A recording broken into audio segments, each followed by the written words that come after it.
Ladies and gentlemen, a very warm welcome from me as well to the third and, as they say, final ACCSEAS conference. It's just great to have such a big audience and indeed to see so many old and young familiar faces among the delegates. And a particular warm welcome to delegates coming from other continents, taking the effort of a long voyage to learn what's cooking in Europe. Ladies and gentlemen, this conference aims to present and demonstrate to you the e-navigation testbed solutions developed by the ACCSEAS project. But the conference also aims very much to discuss those solutions with you, to hear your views on whether the access testbed results can improve accessibility and can help mariners take safe and effective decisions when navigating the North Sea region, and to explore together if and how the results may offer practical contributions to the future global implementation of the e-navigation framework. But before moving into the future, let me take you 10 years back. With good reason, because coincidentally or not, the global discussion on e-navigation started exactly 10 years ago this Saturday.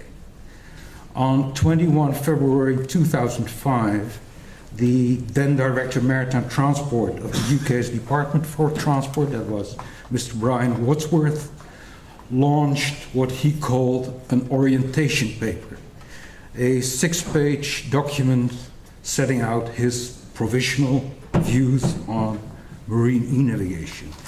And Mr. Wadsworth's paper argued that there was an important window of opportunity to make marine navigation easier and to reduce navigational errors. Let me quote just one of the many interesting notions from the paper. No one can force a ship's crew to navigate safely, but the clearer and more accurate the information provided, the more likely it is to happen. In the course of spring 2005, the orientation paper was circulated over a very select company of IMO member states and international organizations involved. And the circulation included an invitation for an informal meeting on the 23rd of June 2005 with a view to assembling a powerful alliance of interests behind the e-navigation vision. So on a nice warm summer evening, that select company of about 25 people assembled at Trinity House headquarters in London for drinks and dinner, followed by presentation and general discussion. And I actually had the honor to attend the meeting, and with hindsight, I can only speak for myself here, it was perhaps with the help of the drinks and the dinner that the concept received broad support, notwithstanding an avalanche of questions and obvious reservations. The next and first formal step was a joint proposal to the IMO's Maritime Safety Committee by, in alphabetical order, Japan, Marshall Islands, the Netherlands, Norway, Singapore, the United Kingdom, and the United States. So a rather balanced combination of flag, port, and coastal states' interests.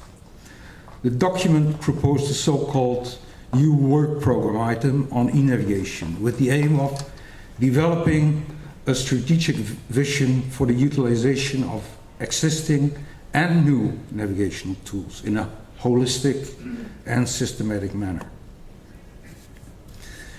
The Maritime Safety Committee considered the proposal at its 81st session in May 2006, and following strikingly little discussion, extensive debates would follow later until today, The committee decided to include the subject in the work programs of the Subcommittee on Safety of Navigation and on Radio Communication and Search and Rescue, assigning the former as coordinator. And this is how it came back on my desk, now in my capacity of chairman of the Subcommittee on Safety of Navigation.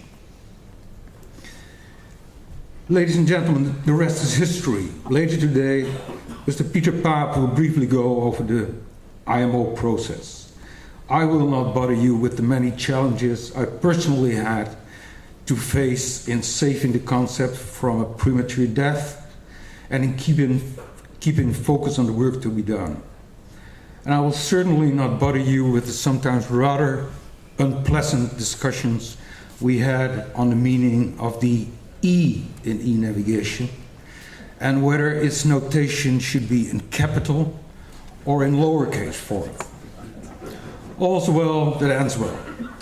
The IMO adopted the e-navigation vision and strategy in 2008 and approved the strategy implementation plan recently in 2014.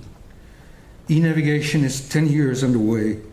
A tremendous lot of work has been done by many.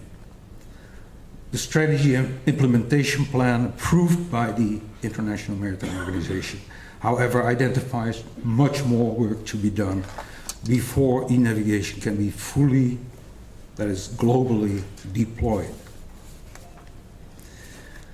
Ladies and gentlemen, this conference aims to discuss North Sea regional e-navigation challenges and practical solutions for the future implementation of e-navigation. The orientation paper launched 10 years ago already recognized the importance of regional e-navigation initiatives. I quote, "Ultimately, e-navigation can only be made to work as an international, indeed global system. That is why it is right that the IMO should take the lead. But there is also much being done at national and regional level, and value in developing it. And therefore, we must continue to use bilateral and multilateral channels to strengthen regional collaboration between coastal states in support of the e-navigation vision." So here we are, 10 years later. Let's find out what actually has been achieved at the North Sea regional level.